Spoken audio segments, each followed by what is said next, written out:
Ingat ka kuya, baka madulas ka. Kakasabi ko pa lang sa'yo, mag-ingat ka kuya.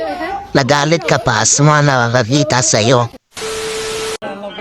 Hindi alam ni kuya may pumasok na aso sa kanyang upuan.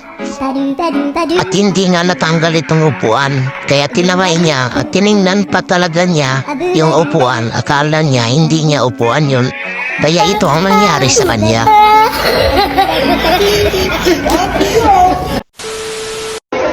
Ganito ako tumawa no bata pa ako.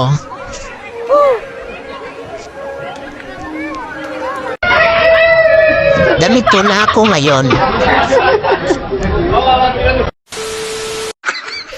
Yung galing ka ng probinsya, tapos napadaan kayo sa mall. First time nung makasakay sa escalator, yawa, ito ang nangyari sa amin. Ganito pala to ang hagdan na umaakyat. Yawa talaga.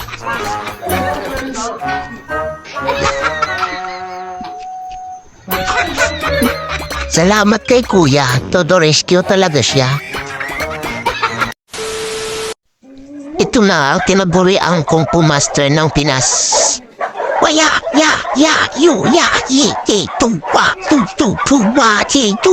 Ang galing mo kuya, walang nakagat.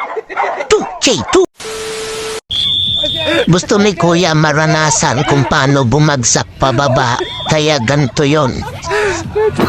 Uy!